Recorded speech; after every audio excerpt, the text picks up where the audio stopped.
mengangkat Utsman bin Affan menjadi khalifah. Pertama yang dilakukan adalah Umar bin Khattab membentuk tim formatur. Ketika seorang pria menanyakan terhadap Umar, mengapa ia tidak menunjuk anaknya sendiri, yakni Abdullah bin Umar, menjadi penggantinya sebagai khalifah, maka Umar pun marah dan mencukupkan dirinya saja dari kalangan keluarganya yang menjadi khalifah. Namun jika Umar tidak segera menentukan sikap siapa penggantinya, maka kekhawatiran akan muncul kembali konflik yang pernah terjadi pada proses pengangkatan Abu Bakar. Maka para sahabat mendesak Umar agar segera menentukan penggantinya. Umar pun tidak bisa mengelak desakan tersebut. Hanya saja Umar tidak menunjuk secara langsung penggantinya. Akan tetapi Umar membentuk tim formatur atau yang dikenal dengan Dewan Syuro. Mereka adalah terdiri dari 6 sahabat, yakni Utsman bin Affan, Ali bin Abi Thalib, Thalhah bin Ubaidillah, Zubair bin Awam, Sa'ad bin Abi Waqqas, Abdurrahman bin Auf, dan Abdullah bin Umar. Namun Umar menggarisbawahi bahwa Abdullah tidak boleh dipilih. Setelah menunjuk mereka, Umar memaparkan aturan main pemilihan tersebut. Bila 5 atau 4 orang bersepakat memilih 1 orang dan 1 atau 2 orang tersebut membangkang, maka bunuhlah mereka yang membangkang. Jika suara berimbang 3 berbanding 3, maka keputusan diserahkan kepada Abdullah bin Umar. Tapi kalau tidak disepakati, maka yang menjadi khalifah adalah pilihan yang dipilih oleh Abdurrahman. Tapi jika masih juga tidak disetujui, maka penggal saja mereka yang membangkang. Umar bin Khattab mengambil tindakan ini sebagaimana yang telah dilakukan oleh para pendahulunya, yakni Abu Bakar, namun dengan cara yang berbeda. Dari ke-6 tokoh tersebut, semuanya adalah kaum Muhajirin dan tidak ada satupun dari kaum Ansor. Hal ini didasarkan bahwa ke-6 sahabat tersebut adalah sahabat terbaik dari sahabat yang lainnya.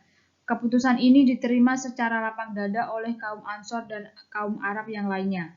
Kepercayaan mereka terhadap Umar membuat mereka tetap patuh dan taat atas apapun keputusan yang Umar lakukan, sampai menjelang wafat dan penggantian khalifah selanjutnya.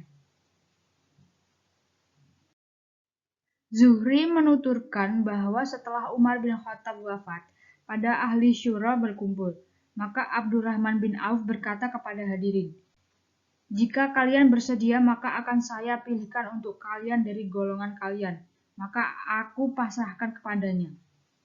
Dan Miswar berkata bahwa ia tidak menemukan seperti Abdurrahman. Demi Allah, tidak ada satupun dari golongan Muhajirin dan Ansor dan lainnya kecuali mereka bermusyawarah atau istisyarah pada malam itu. Pada saat itu, Thalhah sedang tidak ada di Madinah. Maka Abdurrahman menyarankan untuk salah satunya mundur dari percalonan, agar jumlah menjadi ganjil. Namun mereka tetap bersikukuh dan tidak mau mengalah. Perdebatan ini dipicu oleh ambisi ingin menguasai kekuatan Islam. Karena sepeninggalan Umar, Islam telah mencapai kegemilangannya dengan wilayah yang sangat luas dan kekayaan Islam yang sangat melimpah ruah. Selain daripada itu, persoalan fanatisme kesukuan muncul kembali.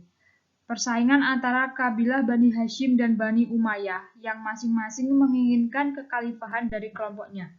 Maka Abdurrahman sendiri yang mengalah dan mengundurkan diri. Kemudian diikuti oleh Zubair bin Sa'ad, sehingga hanya tersisa Ali dan Utsman saja. Selanjutnya, Abdurrahman yang dipercaya oleh Umar untuk memimpin syuro tersebut berkeliling ke beberapa sahabat Nabi dan masyarakat Madinah. Abdurrahman menanyakan kepada Utsman tentang siapa yang pantas untuk dijadikan khalifah. Kemudian ia menjawab Ali. Pertanyaan yang sama juga diajukan kepada Ali, Zubair dan Sa'ad secara terpisah. Kemudian mereka menjawab Utsman. Maka suara Utsman lebih unggul daripada Ali. Setelah itu, Abdurrahman mengumpulkan umat Islam untuk membaiat Utsman. Setelah selesai sholat subuh, Abdurrahman maju ke depan umat. Ia mengucapkan hamdalah dan berkata, "Amma ba'du."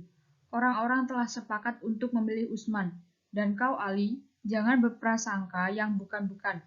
Ali pun berkata kepada Utsman, "Ya Utsman, adakah kau siap menjalankan sesuai tuntutan Al-Quran, Sunnatullah, dan Nabi, serta kedua khalifah sepeninggalnya?" Lalu Utsman pun menjawab, "Ya Ali." Maka Ali mengangkat tangan Utsman dan membaiatnya, kemudian diikuti oleh umat Islam yang hadir pada saat itu. Utsman bin Affan dibaiat pada tanggal 3 Muharram tahun 23 Hijriah atau 644 Masehi. Poin selanjutnya adalah perluasan wilayah Utsman bin Affan. Pada tahun ke-24 Hijriah, Utsman mengirimkan pasukan yang dipimpin oleh Al-Walid bin Aqabah. Mereka bergerak menuju negeri di utara, khususnya Azerbaijan dan Armenia. Para pemimpin dari dua negeri itu telah mengkhianati perjanjian dengan kaum muslimin pada era Umar bin Khattab. Betapa takutnya penduduk Azerbaijan dan Armenia begitu mendengar kabar kedatangan bala tentara muslimin. Hal tersebut semata-mata lantaran besarnya kekuatan umat Islam.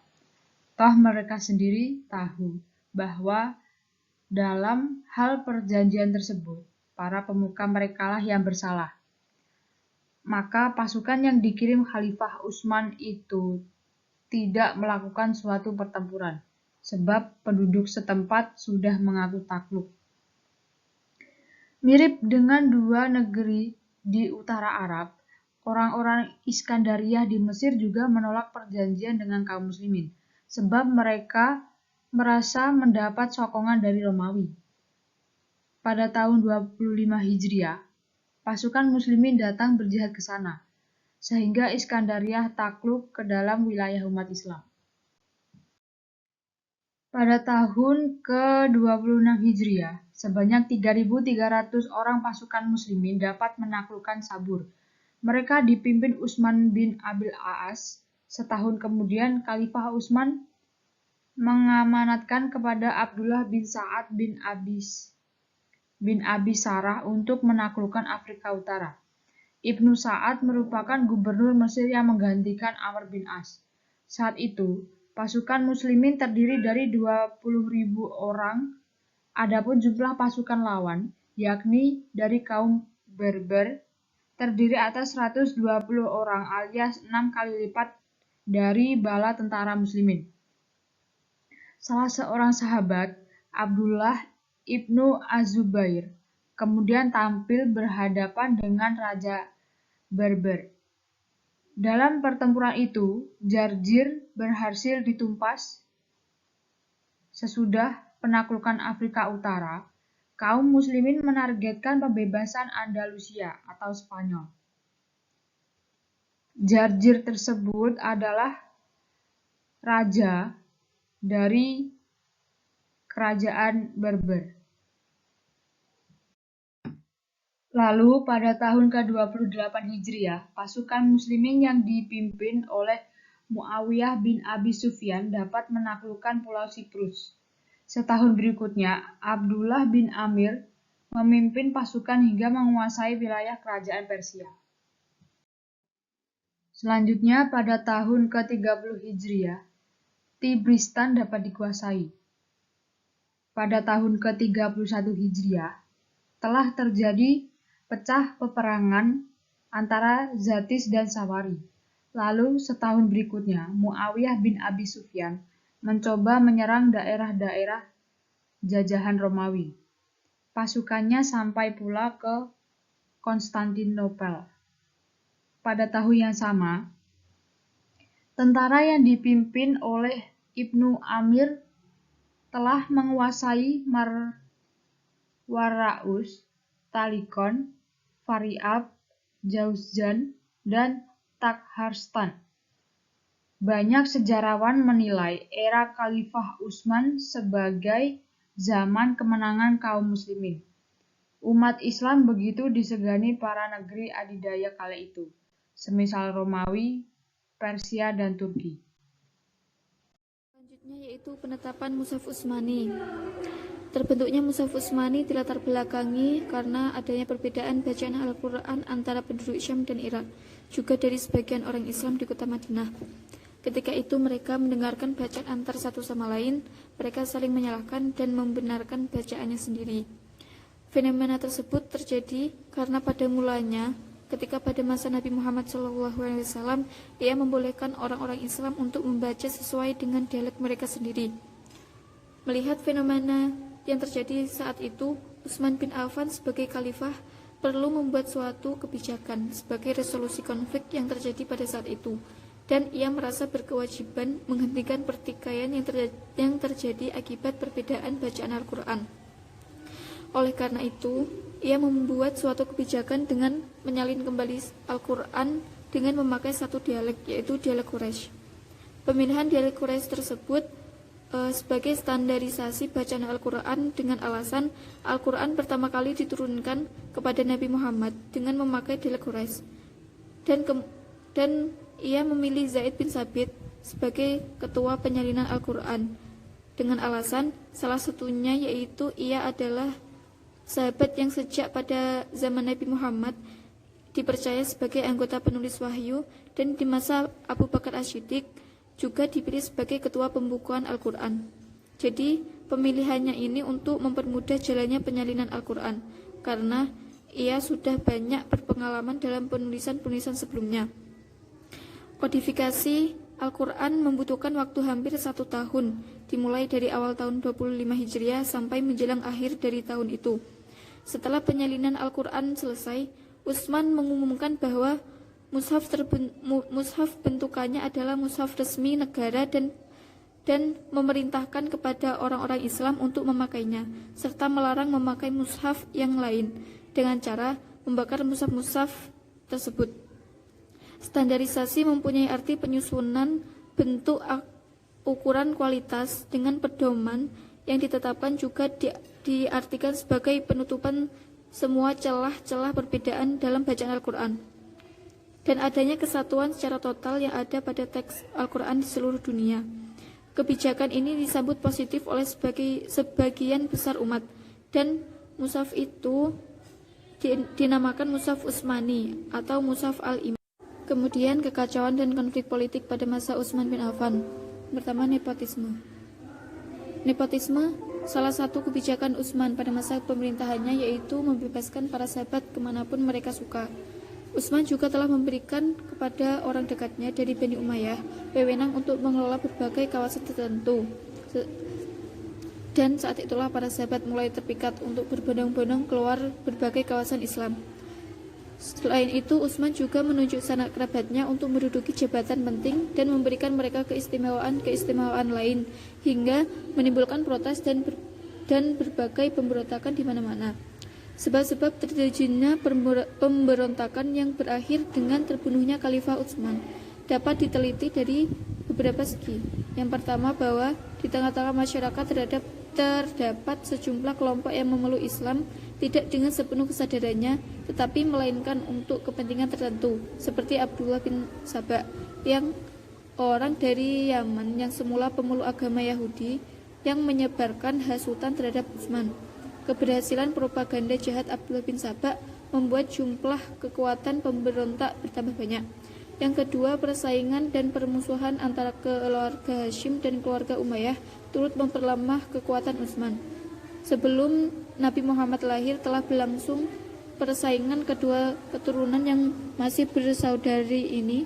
Pada masa pemerintahan Utsman tumbuh benih kebencian kembali.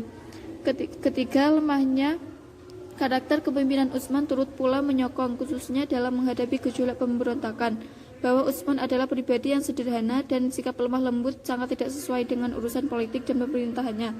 Terlebih lagi, kondisi yang kritis. Pada kondisi yang demikian dibutuhkan sikap yang tegas untuk menegakkan stabilitas pemerintahan. Sikap lemah lembut Utsman mendorong pihak-pihak yang bermaksud jahat melancarkan maksudnya. Dengan sikap karakter Utsman yang seperti itulah akhirnya pada tanggal 17 Juni 656 Masehi, Utsman dibunuh dengan cara ditikam oleh gerombolan pemberontak yang tiba-tiba datang mengepung rumah Khalifah Utsman. Pada saat itulah beliau sedang membaca Al-Quran. Pembunuhan yang bermotif politik atas diri Khalifah Utsman membawa dampak yang panjang terhadap sejarah Islam sesudahnya. Mushaf bentukannya adalah mushaf resmi negara dan memerintahkan kepada orang-orang Islam untuk memakainya, serta melarang memakai mushaf yang lain dengan cara membakar mushaf-mushaf tersebut. Standarisasi mempunyai arti penyusunan bentuk, ukuran, kualitas dengan pedoman yang ditetapkan, juga diartikan sebagai penutupan semua celah-celah perbedaan dalam bacaan Al-Quran dan adanya kesatuan secara total yang ada pada teks Al-Quran di seluruh dunia. Kebijakan ini disambut positif oleh sebagian besar umat, dan mushaf itu dinamakan mushaf Utsmani atau mushaf al-Imam. Kemudian kekacauan dan konflik politik pada masa Utsman bin Affan. Pertama, nepotisme. Nepotisme salah satu kebijakan Utsman pada masa pemerintahannya, yaitu membebaskan para sahabat kemanapun mereka suka. Utsman juga telah memberikan kepada orang dekatnya dari Bani Umayyah wewenang untuk mengelola berbagai kawasan tertentu. Dan saat itulah para sahabat mulai terpikat untuk berbondong-bondong keluar berbagai kawasan Islam. Selain itu, Utsman juga menunjuk sanak kerabatnya untuk menduduki jabatan penting dan memberikan mereka keistimewaan lain, hingga menimbulkan protes dan berbagai pemberontakan di mana-mana. Sebab-sebab terjadinya pemberontakan yang berakhir dengan terbunuhnya Khalifah Utsman dapat diteliti dari beberapa segi. Yang pertama, bahwa di tengah-tengah masyarakat terdapat sejumlah kelompok yang memeluk Islam tidak dengan sepenuh kesadarannya, tetapi melainkan untuk kepentingan tertentu, seperti Abdullah bin Saba, yang orang dari Yaman yang semula pemeluk agama Yahudi, yang menyebarkan hasutan terhadap Utsman. Keberhasilan propaganda jahat Abdullah bin Saba membuat jumlah kekuatan berontak bertambah banyak. Yang kedua, persaingan dan permusuhan antara keluarga Hashim dan keluarga Umayyah turut memperlemah kekuatan Utsman. Sebelum Nabi Muhammad lahir telah berlangsung persaingan kedua keturunan yang masih bersaudari ini. Pada masa pemerintahan Utsman tumbuh benih kebencian kembali. Ketiga, lemahnya karakter kepemimpinan Utsman turut pula menyokong, khususnya dalam menghadapi gejolak pemberontakan, bahwa Utsman adalah pribadi yang sederhana dan sikap lemah lembut sangat tidak sesuai dengan urusan politik dan pemerintahannya. Terlebih lagi, kondisi yang kritis. Pada kondisi yang demikian dibutuhkan sikap yang tegas untuk menegakkan stabilitas pemerintahan. Sikap lemah lembut Utsman mendorong pihak-pihak yang bermaksud jahat melancarkan maksudnya.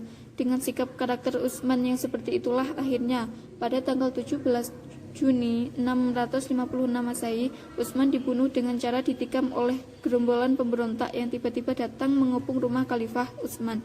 Pada saat itulah beliau sedang membaca Al-Quran.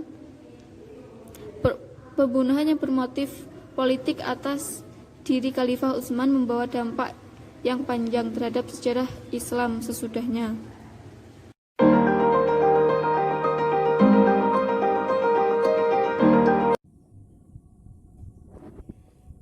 Saya akan menjelaskan tentang proses pengangkatan Ali bin Abi Thalib sebagai khalifah. Jadi, proses pengangkatan Ali bin Abi Thalib sebagai khalifah dilatar belakangi oleh peristiwa pembunuhan terhadap Khalifah Utsman bin Affan yang mengakibatkan kegentingan di seluruh dunia Islam, yang waktu itu sudah membentang sampai ke Persia dan Afrika Utara. Kemudian, pemberontak yang menguasai Madinah waktu itu tidak mempunyai pilihan lain selain menjadikan Ali bin Abi Thalib sebagai khalifah. Waktu itu, Ali bin Abi Thalib sudah menolak, tetapi sahabatnya Zubair bin Awam dan Thalhah bin Ubaidillah memaksa beliau, sehingga akhirnya Ali bin Abi Thalib menerima baiat mereka. Kemudian, Ali bin Abi Thalib dibaiat pada tanggal 24 Juni 656 Masehi atau tanggal 25 Dzulhijjah 36 Hijriah di Masjid Madinah. Ali bin Abi Thalib memerintah selama 6 tahun. Nah, selama masa pemerintahannya tersebut, ia menghadapi berbagai pergolakan, sehingga tidak ada masa sedikit pun dalam pemerintahannya yang dapat dikatakan stabil. Selanjutnya masuk ke kekacauan dan konflik politik pada masa Ali bin Abi Thalib. Jadi, kekacauan dan konflik politik pada masa Ali bin Abi Thalib ini dipengaruhi oleh beberapa faktor, di antaranya yang pertama, adanya ketidakpuasan kaum pemberontak kepada pemerintahan Utsman bin Affan. Kemudian, kedua, mereka mendesak Ali bin Abi Thalib agar menjabat sebagai khalifah. Akan tetapi, Ali menolaknya. Setelah keadaan bertambah kacau, Ali pun terpaksa menerimanya. Kemudian yang ketiga, Ali menerima baiat untuk mendamaikan aksi kaum pemberontak. Dan faktor yang keempat, pada masa pemerintahan Ali tidak mendapat dukungan dari kaum Umayyah. Selanjutnya, masuk kepada kebijakan pemerintahan pada masa Ali bin Abi Thalib. Jadi, di sini saya akan menjelaskan 3 kebijakan pemerintahan pada masa Ali bin Abi Thalib. Yang pertama, adanya penarikan kembali tanah hadiah yang diberikan Utsman kepada penduduk dan menyerahkan hasil pendapatan kepada negara serta menerapkan distribusi perpajakan sebagaimana pada zaman Abu Bakar. Yang kedua, memperbaiki aparatur negara. Dan yang ketiga, meredam fitnah atau konflik Jamal atau Wa'atul Ramal dan mempertahankan negara Madinah atau konflik Siffin atau Wa'atus Siffin.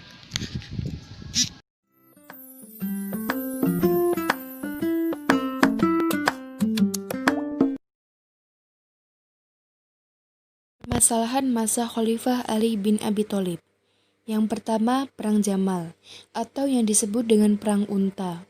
Sayyidah Aisyah hadir dalam perang ini menaiki unta yang berambut merah dengan nama Askar.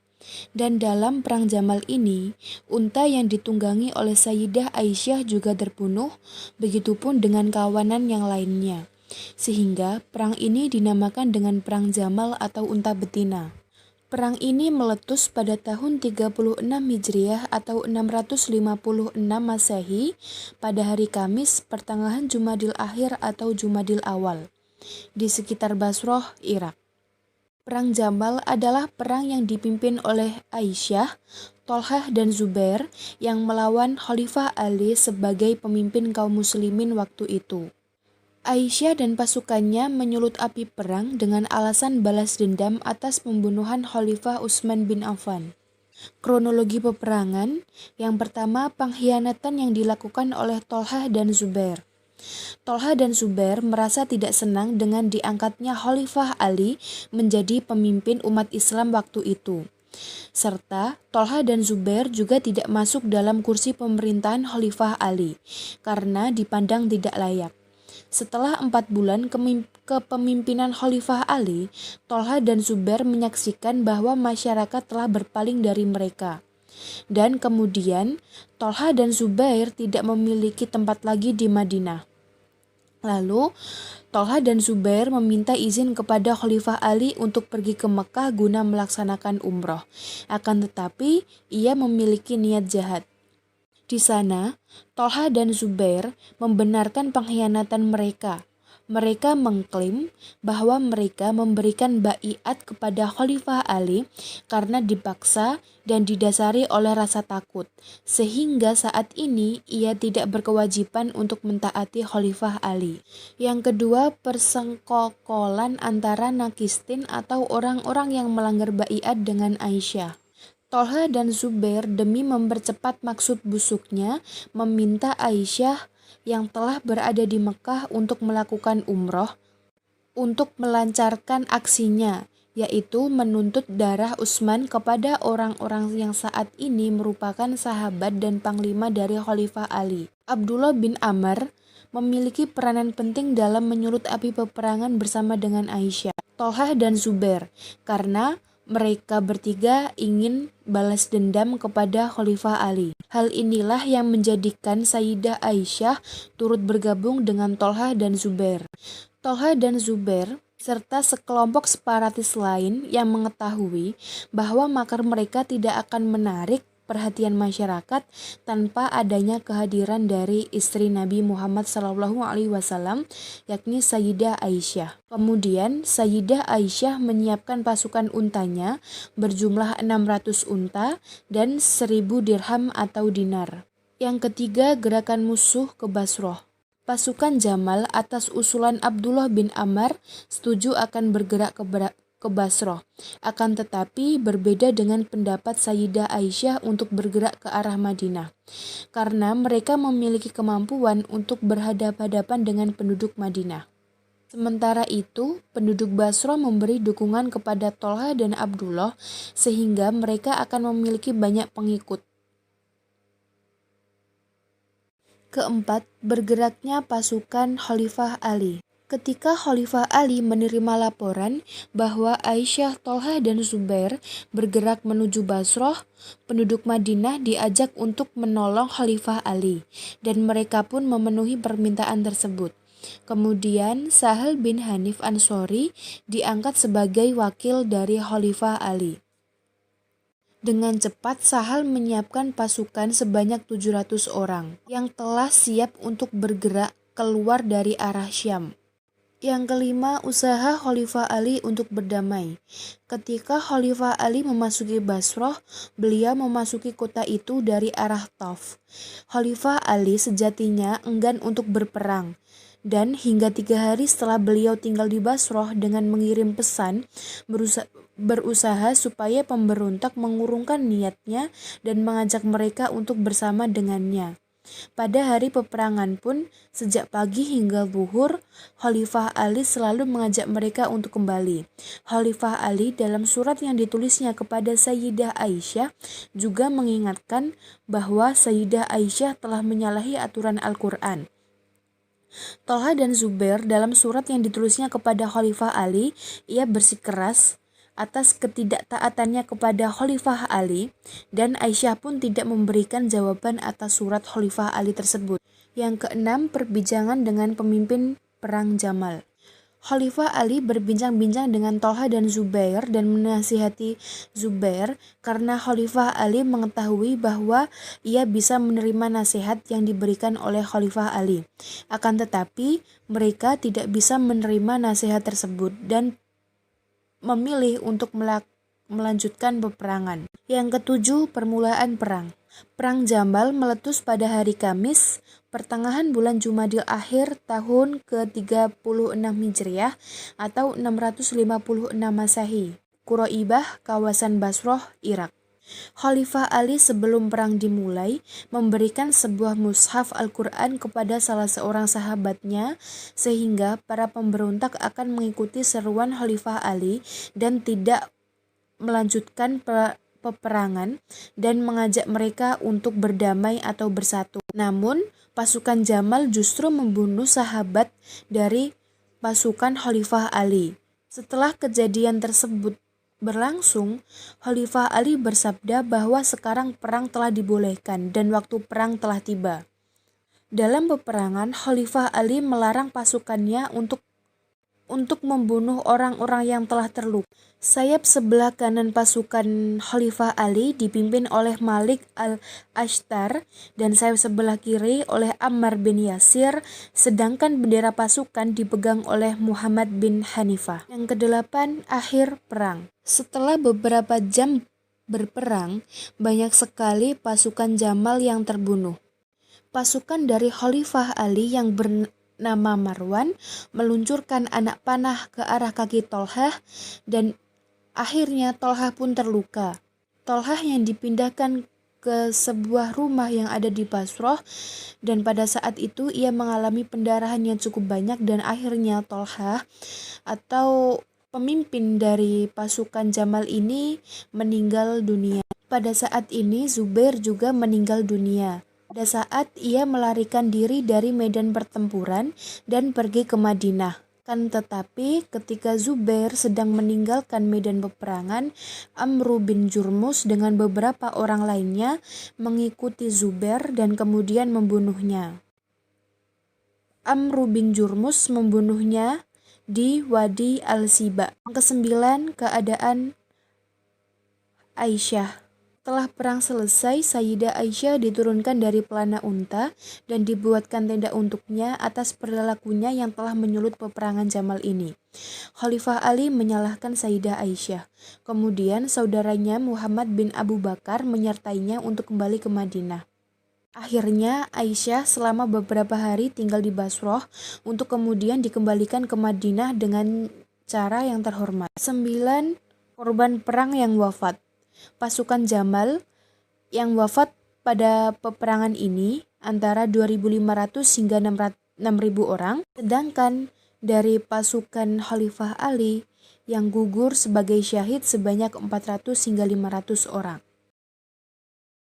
Yang kedua adalah Perang Siffin. Perang Siffin adalah perang antara Khalifah Ali dengan Muawiyah. Perang ini meletus pada tahun 37 Hijriah atau 657 Masehi di sebuah tempat yang bernama Siffin.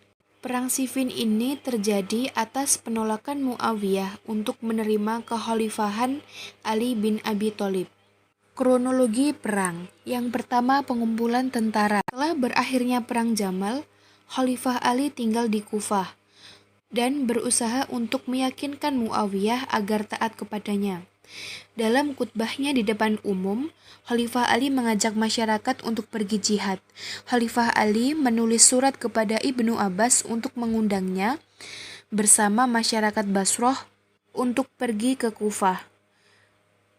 Khalifah Ali juga menulis surat kepada Mikhnaf bin Sulaim, pemimpin kota Isfahan, agar dia juga ikut bergabung dengan tentaranya. Yang kedua, perang dimulai. Perang Siffin ini dimulai ketika tentara Khalifah Ali bentrok dengan tentara Syam di perbatasan Romawi yang kini merupakan kawasan utara Irak dan Suriah. Khalifah Ali mengutus Malik Ashtar kepada mereka supaya tidak untuk memulai peperangan bagaimanapun keadaannya. Dengan datangnya Malik Ashtar, pasukan Syam memulai peperangan dan bentrok antara kedua kubu pun tidak dapat dielakkan. Tetapi pada akhirnya pun pasukan Syam mundur. Pada hari pertama di bulan Safar, terjadilah perang besar antara dua pasukan, yang mana pada setiap hari, salah seorang dari komandan Khalifah Ali bergantian bertugas untuk memimpin pasukan di garis depan. Yang mana pada hari pertama Malik Ashtar, hari kedua Hashim bin Atabah, hari ketiga Ammar bin Yasir, dan selanjutnya. Ketiga, pengepungan Sungai Furat. Pasukan Muawiyah yang berada di antara pasukan Khalifah Ali dan Sungai Furat, mereka tidak mengizinkan pasukan Ali untuk mengambil air dari sungai tersebut. Kemudian, Khalifah Ali pun menyuruh pasukannya untuk menyerang pasukan Muawiyah. Dan akhirnya Khalifah Ali berhasil menguasai Sungai Furat. Ketika sungai tersebut telah ditaklukkan oleh Khalifah Ali memberikan perintah untuk membebaskan siapapun untuk meminum air dan tidak ada seorang pun yang dilarang untuk meminum air dari sungai tersebut. Sehingga dari kedua belah pihak banyak yang berdatangan dan meminum air dari sungai tersebut. Yang kelima yaitu malam Harir. Malam Harir adalah malam yang sulit dalam perang Siffin.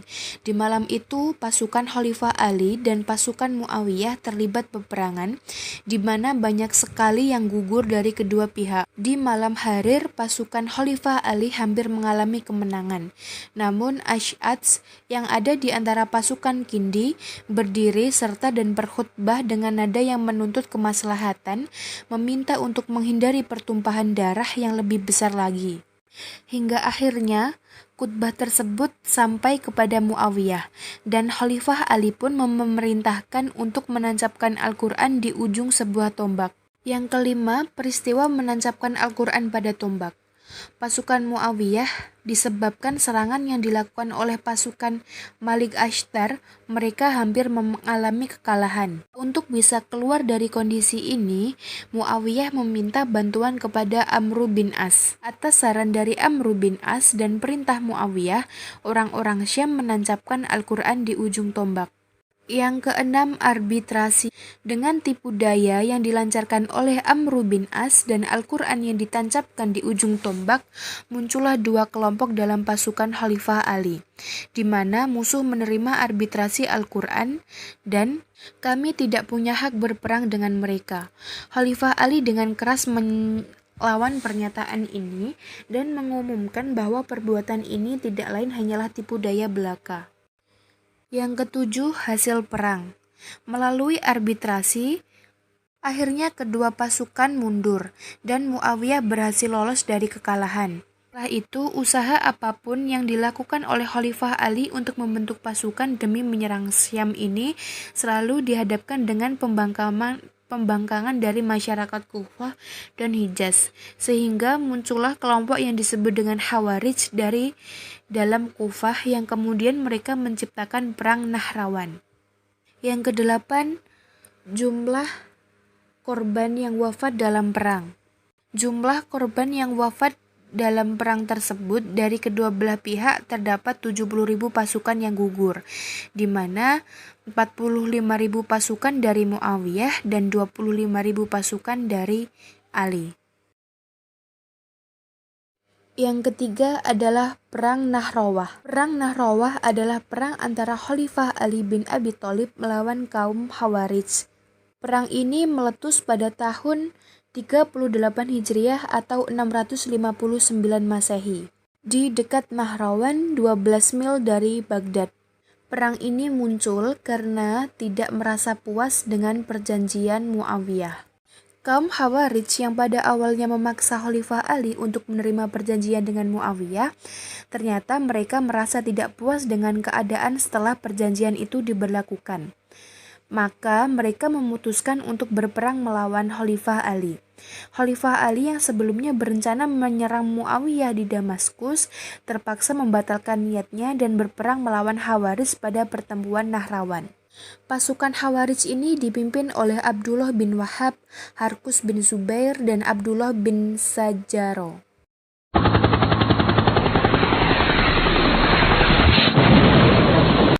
Tahkim Siffin dan perpecahan umat. Yang pertama, Syiah. Aliran Syiah ini muncul pada masa Khalifah Utsman bin Affan, yakni Khalifah ketiga. Pada akhir kekhalifahan Utsman, terjadi berbagai peristiwa yang mengakibatkan timbulnya perpecahan, sehingga muncullah kelompok pembuat fitnah dan kezaliman. Mereka membunuh Khalifah Utsman, sehingga setelah itu umat Islam pun terpecah belah. Aliran Syiah ini juga muncul pada masa Khalifah Ali bin Abi Thalib. Pada masa Khalifah Ali bin Abi Thalib, aliran Syiah terbagi menjadi 3 golongan. Yang pertama, golongan yang menganggap Khalifah Ali sebagai Tuhan. Yang kedua, golongan Sabbah atau golongan pencela. Dan yang ketiga, golongan Mufaddahilah. Di dalam sejarah Syiah terpecah belah menjadi 5 sekte, yaitu yang pertama, Kaisaniyah, yang kedua Imamiyah atau Rafidhah, yang ketiga Zaidiyah, yang keempat Ghulat, dan kelima Ismailiyah. Dari kelima sekte tersebut, kemudian lahir sekian banyak cabang-cabang sekte lainnya. Selanjutnya, prinsip dan keyakinan dibagi menjadi 2, yaitu keadilan ilahi, yang mana pengikut Syiah meyakini bahwa akal manusia mampu mengenali beberapa kriteria baik atau buruknya sebuah perbuatan tanpa bantuan Al-Quran dan riwayat-riwayat lainnya. Maka berdasarkan kemampuan ini, manusia dapat memutuskan perlunya melakukan sesuatu atau meninggalkannya. Yang kedua, imamah. Para pengikut Syiah mempercayai bahwa keberadaan dan kehadiran imam di setiap waktu dan zaman sangat perlu, dan bumi tidak akan pernah kosong dari seorang imam sebagai hujah Allah di muka bumi. Selanjutnya, populasi Syiah. Kependudukan Syiah telah membentuk populasi muslim dunia. Jumlah mereka diperkirakan mencapai 154-200 juta jiwa orang. Dan aliran Syiah ini menduduki 19% dari populasi umat muslim yang ada di dunia. Selanjutnya, geografi. Mayoritas populasi Syiah ini tinggal di Iran, Pakistan, India, dan Irak. Di negara Iran ada 66-70 juta jiwa orang Syiah. Sedangkan yang berada di negara Pakistan, India, dan Irak juga memiliki lebih dari 16 juta jiwa orang. Begitu juga banyak orang Syiah yang tinggal di Turki, Yaman, Azerbaijan, Afghanistan, Suriah, Arab Saudi, Libanon, Nigeria, dan Tanzania. Kemudian, sekitar 300.000 jiwa orang Syiah tinggal di Amerika Utara, termasuk Kanada dan Amerika Serikat. Selanjutnya, Khawarij. Khawarij adalah kelompok yang keluar dari barisan pendukung Khalifah Ali bin Abi Thalib. Pada saat Perang Jamal berakhir dengan kemenangan berada di pihak Ali, kemudian kubu Muawiyah menjadi penantang berikutnya di Perang Saudara yang dikenal dengan Perang Siffin. Pada akhir Perang Siffin, kemudian terjadilah arbitrase atau tahkim antara kedua kubu yang bertikai. Hasil akhir dari arbitrase ini memenangkan pihak Muawiyah, sehingga diangkatlah Muawiyah sebagai khalifah selanjutnya. Khalifah Ali bin Abi Thalib sendiri tampak enggan untuk mempertahankan statusnya lagi sebagai seorang khalifah atau pemimpin pasca arbitrase. Hal inilah yang membuat banyak orang dari kubu Khalifah Ali bin Abi Thalib kecewa sehingga memisahkan diri dari kelompok Khalifah Ali dan memeranginya. Khawarij ini terbentuk setelah terjadinya tahkim. Kelompok Khawarij ini juga memiliki sifat fanatisme. Kelompok Khawarij tak segan menganggap Muawiyah sebagai orang kafir dengan alasan telah menentang Khalifah Ali, yakni khalifah yang sah pada masa itu. Tetapi juga Khawarij mengkafirkan Ali dengan alasan tidak mau menerima hasil arbitrase. Dengan demikian, semua golongan yang ada dianggap kafir kecuali diri mereka sendiri. Khawarij ini juga memiliki beberapa julukan. Yang pertama ada Al-Haruriyah. Mereka disebut demikian sebab markas mereka yang pertama berada di daerah Haruro. Mereka juga dikenal dengan nama Asyuroh, yang secara harfiah berarti para pembeli. Sebab di antara jargon mereka meneriakkan, "Kami membeli surga dengan diri kami." Selain itu, juga ada julukan Al-Muhakkimah, sebab mereka mempunyai slogan tak ada hukum kecuali milik Allah. Kemudian juga ada julukan Al-Mariqah, yang berarti kelompok yang menjauh dari agama, sebab keberadaan mereka selalu diidentikan dengan orang-orang yang oleh Nabi Muhammad disebut menjauh dari agama seperti melesatnya anak panah dari busurnya.